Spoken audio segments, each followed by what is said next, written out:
할렐루야.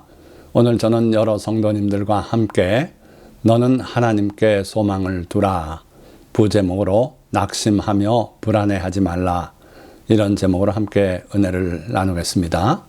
이 며칠 사이에 정말 세상이 소란해졌지요. 풍랑이는 바다 같은 세상 2026년이 돼버리고 말았어요. 어쩌면 제3차 세계대전의 시작이 아니냐, 이런 생각을 갖게 하고 있지요. 당장 벌어지고 있는 호르무즈 해협 봉쇄가 가져올 군사 경제적 파장이 대단하지요. 그런가 하면은 또 AI의 급속한 발전, AI 혁명이라고까지 말하고 있죠. 불과 10년 전에 2016년에 이세돌이 AI에게 패하지 않습니까?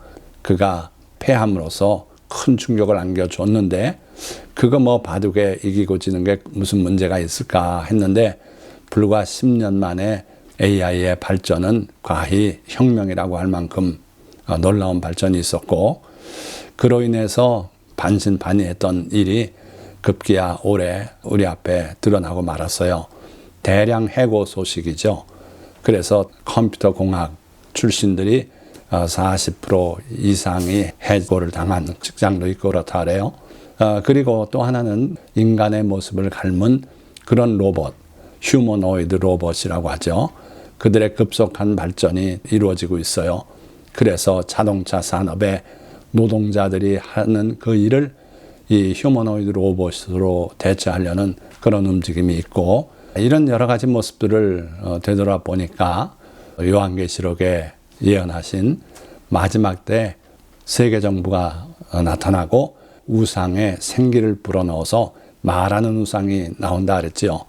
그리고 666표를 받게 하고, 그 666표를 받지 않는 자들은 다 거래도 못하고 또 우상에 절하지 않으면 죽이고, 이런 때가 오리라 예언하셨는데, 어쨌든 주님의 재림은 더욱 가까워지고 있다. 그래서 이러한 상황 속에서 오늘 우리가 주님이 위로로 주시는 귀한 말씀을 살펴보려고 합니다. 자, 오늘 주님의 말씀은 시편 42편을 중심으로 보려고 해요. 하나님이여, 사슴이 시냇물을 찾기에 갈급한 같이 내 영혼이 주를 찾기에 갈급하니이다. 너무도 아름다운 시편이죠. 한참 풀 뜯어먹고 돌아다니다 목이 가래서 시냇물을 찾는데 그 갈급함을 우리가 눈으로 봐도 알 수 있겠다. 그런데 그 장면처럼 내 영혼이 또한 주를 찾기에 갈급하니이다. 참 아름다운 신앙인의 모습을 보여주고 있어요. 내 영혼이 하나님 곧 살아계시는 하나님을 갈망하나니 내가 어느 때에 나가서 하나님의 얼굴을 배울까. 근데 이 시편 앞부분에 이 시편은 고라자손의 마스길이다, 이렇게 소개가 되어 있는데, 시편의 많은 부분은 다윗이 기록했죠. 어려서부터 양을 돌보면서 하나님을 찬양하면서 지었던 그런 시편이 참 많죠. 아름다운 시편들이에요. 그런데 오늘 이 시편은 고라자손, 성령에 충만해서 하나님을 찬양하는 직무를 맡았던 그들의 시편이에요. 그리고 또 내용을 보니까 마스길이다, 교훈을 담고 있고 깊은 묵상이 필요하고, 그러한 시편을 마스길이다. 그래서 오늘 이 시편 42편 말씀은 깊이 묵상하면서 보시면은 은혜가 되는 그러한 시편인 줄 믿습니다. 그리고 거기에 기록된 내용들을 우리가 실천함으로써 복받는 그러한 말씀이다, 이렇게 아시고 보시면 되겠어요. 자, 그래서 사슴이 시냇물을 찾기에 갈급한 같이 내 영혼이 주님을 찾기에 갈급합니다. 내 영혼이 하나님 곧 살아계시는 하나님을 갈망하나니 내가 어느 때에 나가서 하나님의 얼굴을 배울까. 이렇게 아름다운 믿음을 가지고 있는 분인데, 그분이 겪는 일을 여기 쓰고 있어요. 사람들이 종일 내게 하는 말이 내 하나님이 어디 있느냐 하오니 내 눈물이 주야로 내 음식이 되었도다. 우리가 참된 신앙을 가지고 있다면은 핍박을 받는 것이 당연해요. 예수님께서도 모든 사람이 너희를 칭찬하면 너희에게 화가 있도다 말씀하셨어요. 그러니까 이전 선지자들을 그와 같이 사람들이 핍박하고 거짓 선지자는 칭찬하고 그랬다는 거예요. 그래서 지금 이 시편 42편을 기록한 고라자손 이분의 신앙이 참 아름다운 걸 볼 수 있는데 느닷없이 고백하기를 사람들이 나한테 하루 종일 이렇게 비방을 합니다. 내 하나님이 어디 있냐? 이렇게 비방을 하니까 내 눈물이 주야로 내 음식이 되었도다. 이어서 5절 말씀 보니까 내 영혼아 내가 어찌하여 낙심하며 어찌하여 내 속에서 불안해하는가? 너는 하나님께 소망을 두라. 그가 나타나 도우심으로 말미암아 내가 여전히 찬송하리로다. 자기 영혼에게 이렇게 격려를 하고 있어요. 우리가 때때로 오늘의 문제 때문에 낙심하고 불안해하고 좌절하고 이런 경우가 있다는 거예요. 그런데 그때 우리가 해야 할 일은 너는 하나님께 소망을 두라. 불안해하지 마라. 낙심하지 마라. 하나님께 소망을 두라. 그분이 나타나서 도우심으로 말미암아 내가 여전히 찬송하리로다.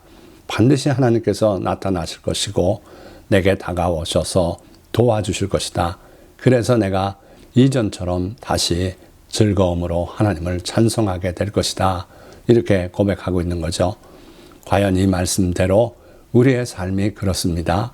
은혜 받은 사람이라고 해서 평생 천국 이르는 그 순간까지 늘 즐거워서 찬송하고 그렇진 못해요. 때로는 낙심합니다. 그렇게 하나님께서 역사하시더니 왜 이 문제는 해결해 주시지 않는가? 이렇게 원망도 하고 탄식하면서 그럴 때가 있어요. 그러나 그럴 때일지라도 내 영혼 보고 스스로 격려합니다. 불안해하지 마라. 소망을 하나님께 두라. 그가 나타나서 도와주실 것이다. 그러면 모든 문제는 다 해결되고 내가 여전히 이전처럼 찬송하게 될 것이다. 자, 이어서 6절 말씀 보니까 내 하나님이여 내 영혼이 내 속에서 낙심이 되므로 내가 요단 땅과 헤르몬과 미살산에서 주를 기억하나이다. 자, 요거는 내가 어떻게 하나님을 의지해야 하는지를 잘 드러내주고 있어요. 보니까 내 영혼이 내 속에서 낙심이 되므로 때로는 그렇게 기도해도 응답이 없는 듯해서 낙심이 된다 그랬어요. 그럴 때 내가 요단 땅과 헤르몬과 미살산에서 주를 기억하나이다. 기도하면서 요단 땅에 이전에 거기서 체험했던 일을 돌아보는 거예요. 영적으로 거기 가 있어요. 그리고 헤르몬과 미살산에도 가봅니다. 내가 헬몬산에서 이런 은혜를 체험했지. 또 아무도 미살산이 어디 있는지 관심도 없는 그 작은 산에서 또 주님의 은혜를 체험했지. 그걸 기억합니다. 이렇게 고백하고 있어요. 그렇습니다. 우리가 어려움에서 이기는 승리의 비결은 여기 있어요. 이전에 하나님께서 나를 위해서 선을 베푸시고 기적을 베풀어 주시고 했던 그 일들을 기억하는 겁니다. 저는 그래서 피를 토하고 그리고 하나님의 은혜로 거기서 건짐받고 회복되고 하나님을 체험하고 했던 일들을 수없이 되뇌이고 간증하고 그러면서 지금까지 살아왔어요. 이게 여러분들에게도 효과를 발휘할 줄 믿습니다. 요단 땅에서 거기서 체험했던 일들, 또 헤르몬, 또 미살산, 거기서 체험했던 일들을 고백하는 거죠. 여러분들도 이와 같이 이전에 하나님께서 내게 베풀어 주셨던 은혜를 감사하면서 주님을 향해 부르짖는 그런 성도가 되시기 바랍니다. 이것이 하나님의 도움을 불러내리는 기가 막힌 비법이 될 줄 믿습니다. 자, 그래서 고라자손의 이 마스길에 해당하는 이 시편 42편은 정말로 우리가 묵상하고 이게 무슨 의미인가를 찾아내고 그걸 또 실천함으로써 하나님의 기적을 체험할 수 있는 놀라운 시편인 줄 믿습니다. 자, 그래서 여러분들의 모든 삶의 순간순간 함께 하신 주님을 잊지 마시고 기억하시기를 주님의 이름으로 축원드립니다. 우리를 낙심케 하며 불안하게 하는 것들이 무엇이 있는가 한번 되돌아보면 크고 작은 일들, 사실은 별거 아닌 일인데도 그것 때문에 마음이 상해서 울고 불고 소리 지르고 이러는 경우도 있어요. 그러나 그거 말고 또 때로는 엄청난 재앙이 우리를 파멸케 하려고 다가올 때도 있어요. 그런데 그 뒤에 마귀가 있다는 걸 기억하시기 바랍니다. 그래서 예수님도 우리에게 기도를 가르치실 때 다만 악에서 구하옵소서. 그게 악은 추상적인 존재가 아니에요. 악한 자라는 뜻이에요. 마귀죠. 그러니까 우리 뒤에 있는 마귀를 주님의 도움으로 물리쳐야 돼요. 자, 그리고 작은 문제가 와도 그 문제만 바라보고 나를 도우시는 주님을 잊고 불안에 떨기가 쉽다. 그래서 더욱 주님 앞에 무릎 꿇고 기도하셔야 될 줄 믿습니다. 그리고 우리와 함께 하시고 도우시는 주님을 반드시 기억하고 바라봐야 한다 하는 거예요. 자, 이사야 51장 13절에도 하늘을 펴고 땅의 기초를 정하고 너를 지은 자 여호와를 어찌하여 잊어버렸느냐 하나님께서 하시는 말씀입니다. 너를 멸하려고 준비하는 저 학대자의 분노를 어찌하여 항상 종일 두려워하느냐. 학대자의 분노가 어디 있느냐. 왜 여호와를 잊고 저 학대자의 분노를 항상 종일 두려워 떨고만 있느냐. 우리의 모습을 그렇게 정확하게 지적해 주셨어요. 그런데 학대자의 분노가 어디 있느냐. 하나님께서 건져주시고 나니 다 사라졌어요. 언제 그랬냐는 듯이 없어졌어요. 여기 보니까 하만이 이스라엘 유다 종족을 아주 멸하려고 얼마나 악한 계획을 내지 않았습니까? 그런데 하나님께서 역사하시니까 오히려 하만이 멸함을 받고 이스라엘은 더 큰 영광을 얻게 됐어요. 바로도 그렇지 않습니까? 이스라엘을 내보내고 나서 후회하면서 그들을 다시 포로로 잡고자 쫓아나왔어요. 홍해 앞에 오도갈 데 없는 그 이스라엘 무리를 보고 얼마나 마음속으로 쾌재를 부르고 기뻐했을지 몰라요. 그러나 하나님께서는 그들의 군대를 홍해를 가르고 그 깊은 물속에 잠겨버리게 하셨어요. 또 북쪽 이스라엘 왕국을 멸망시킨 아수르의 왕인 사네립이 남쪽 유다 왕국마저 멸망시키려고 히스기야 왕 때 침공에 들어오지 않았어요? 그런데 어떻게 됐습니까? 하나님께서 밤중에 천사를 보내서 그 군대 18만 5천을 하룻밤사이에 멸하고 나니까 사나립이 남은 군대를 끌고 돌아가서 니느웨에서 자기 아들들에게 암살당하고 말지 않습니까? 이와 같이 학대자들은 다 사라졌어요. 그러니까 여러분들 아무리 위험하고 불안한 상태가 되더라도 하나님께 부르짖고 구하면은 학대자의 분노는 다시 찾아볼 수 없는 상황이 된다. 자, 또 한 가지 예를 보겠습니다. 엘리사 선지자 때 아람 군대들이 엘리사 선지자를 잡으려고 도단성을 와서 포위했던 적이 있어요. 열왕기하 6장 15절에서 17절 말씀 보니까 그때 하나님의 사람의 사환이 즉 엘리사의 사환이 일찍이 일어나서 나가보니 군사와 말과 병거가 성읍을 에워쌌는지라. 그의 사환이 엘리사에게 말하되 내 주여 우리가 어찌하리까 하니 대답하되 두려워하지 말라. 우리와 함께 한 자가 그들과 함께 한 자보다 많으니라 하고 기도하여 이르되 여호와여 원하건대 그의 눈을 열어서 보게 하옵소서 하니 여호와께서 그 청년의 눈을 여심해 그가 보니 불말과 불병거가 산에 가득하여 엘리사를 둘렀더라. 자, 여기서 여러분들 다시 한번 보실 것은 우리와 함께 한 자가 그들과 함께 한 자보다 많으니라. 그러니 두려워하지 말라는 거예요. 그래서 하나님께서 청년의 눈을 여시니까 그가 봤어요. 뭘 봤습니까? 불말과 불병거가 산에 가득하여 엘리사를 둘렀더라. 엘리사는 그걸 미리 보고 우리와 함께 한 자가 그들과 함께 한 자보다 많다고 그렇게 말했던 거예요. 우리와 함께 한 자 누굽니까? 하나님의 천사들이에요. 불말과 불병거로 보였어요. 우리와 함께 하고 있는, 우리를 지키고 있는 하나님의 천사가 그들과 함께 한 자보다 많으니라. 그러니 두려워하지 말라는 거예요. 그러니까 우리가 살고 있는 이 세상은요, 우리 인간들이 주인처럼 살고 있지만 영의 눈을 뜨고 보면은 하나님의 천사가 왔다 갔다 합니다. 그래서 우리를 지키고 계시고 또 사탄의 사자들이 귀신들이죠. 왔다 갔다 하면서 우리를 해치려고 하고 있고 그래요. 그래서 예수님께서도 기도를 가르치실 때에 악한 자들의 손에서 우리를 건져주시고 악에 빠지지 않게 해달라고 기도하라 그랬어요. 영의 눈이 열려서 보면은 참으로 우리 인간 세계에 많은 영적 존재들이 와서 관여하고 있는 겁니다. 하나님의 천사를 보내주셔서 지켜주시고 보호하실 것을 믿고 불안해하지 말고 두려워하지 말고 주님께 기도로 간구하는 여러 성도님들이 되시기를 주님의 이름으로 축원드립니다. 시편 62편 1절에도 나의 영혼이 잠잠히 하나님만 바라며 나의 구원이 그에게서 나오는도다. 하나님께서 나를 건져주실 것이니 내가 뭘 그렇게 뛰어다니고 사람에게 가서 도와달라고 간청하고 그럴 필요가 있습니까? 없다는 거예요. 그래서 잠잠히 하나님만 바라거라. 그러면 나의 구원이 그에게서 나오는도다. 그러니까 쓸데없이 다른 사람에게 가서 부끄러운 모습만 드러내고 그러지 말라는 거예요.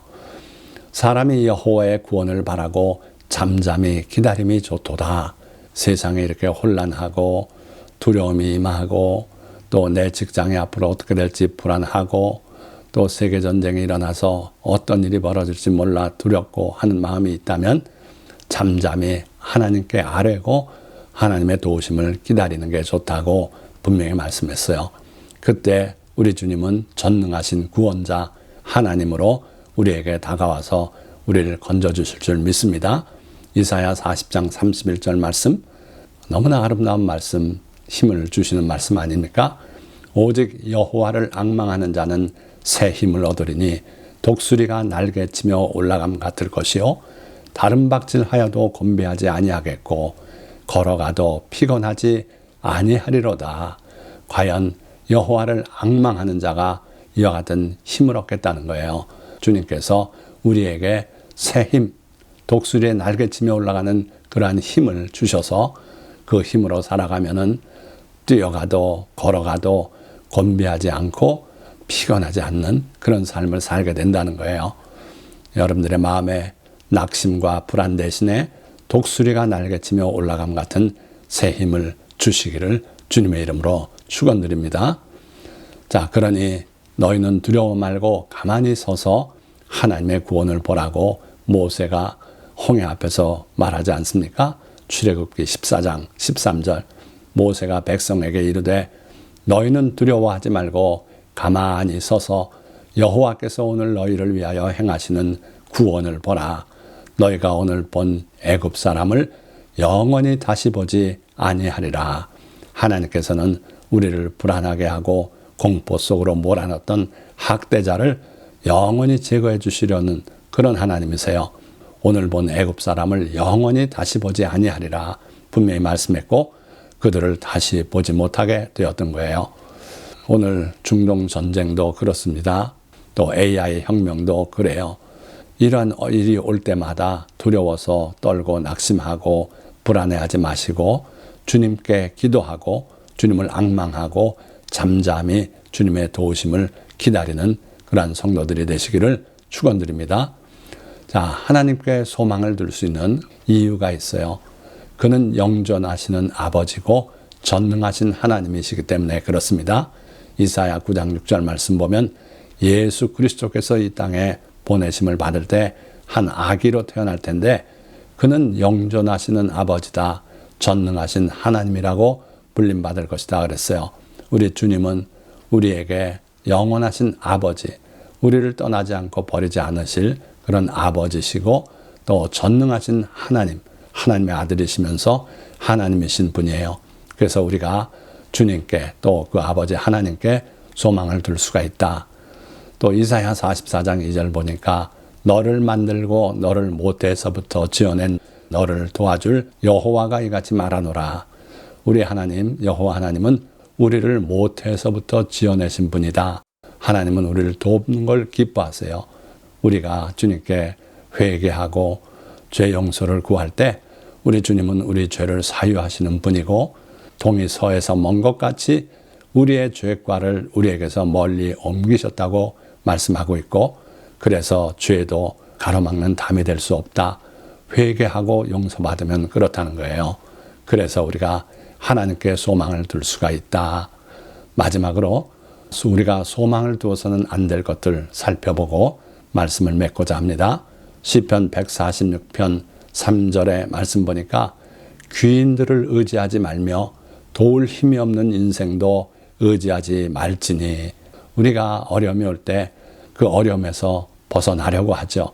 그때 흔히 하는 행동이 귀인들을 의지하는 거예요. 즉 국회의원 또는 변호사, 판사, 힘 있는 사람들, 그런 사람들을 의지해서 그리 연락하고 도움을 구하는 경우가 참 많아요. 또는 도울 힘이 없는 인생, 실력도 없고 권세도 없는데 또 착각해서 그 사람이 날 도울 수 있다고 그렇게 생각하는 경우도 있어요. 그러지 말라는 거예요. 우리 그리스도인들은 어려움이 오고 불안한 일이 우리 앞길을 흔들고 파도가 치는 바다 위를 우리가 헤쳐나가야 하고, 그럴 때 이 말씀 기억하세요. 귀인들 의지하지 마라. 실제로 너한테 도움이 안 된다. 또 너를 도울 힘이 있다고 생각되는 인생이 있냐? 자기 문제도 해결하지 못하는 존재다. 의지하지 말라는 거예요. 또 욥기 31장 24절부터 말씀 보니까 만일 내가 내 소망을 금에다 두고 순금에게 너는 내 의뢰하는 바라 하였다면 그것도 재판에 회부할 죄악이니, 그렇게 말씀하고 있어요. 그게 하나님 앞에 오히려 죄악이 될 수 있다. 그래서 꼭 기억하시고, 불안이 올 때, 낙심이 올 때 내게 은혜를 베풀어 주셨던 그 하나님의 손길을 기억하고 감사하고 그 하나님 앞에 기도하라는 거예요. 그러면 하나님께서, 우리 주님께서 다가오셔서 우리를 구하시고 새 힘을 내려주시고 우리를 건져주실 줄 믿습니다. 자, 말씀을 맺겠습니다. 우리가 세상을 살아가는 것은 마치 풍랑이는 바다를 헤쳐나감 같습니다. 그런데 너무나 많은 사람들이 주님을 잊고 바람과 파도를 바라보다 물에 빠져 들어갑니다. 우리가 이 풍랑이는 바다를 이겨내려면 풍랑에서 눈을 돌이켜 요단 땅에서, 헬몬에서, 그리고 미살산에서 나를 도와주셨던 주님을 기억하고 또 한 번의 도우심을 간구해야 합니다. 그럴 때 주님은 우리에게 독수리에 날개치며 올라가는 새 힘을 더해 주실 것이며 우리의 학대자를 물리치시고 풍랑이는 바다를 잠잠케 하실 것입니다. 그러나 혹시라도 귀인들이나 도울 힘이 없는 인생 또는 재물을 의지한다면 우리는 이 풍랑이는 바다를 결코 건너지 못할 것입니다. 낙심하며 불안해하지 말고 주님께 소망을 두고 그를 앙망하여 승리하시기를 예수 그리스도의 이름으로 간절히 축원드립니다. 기도하겠습니다.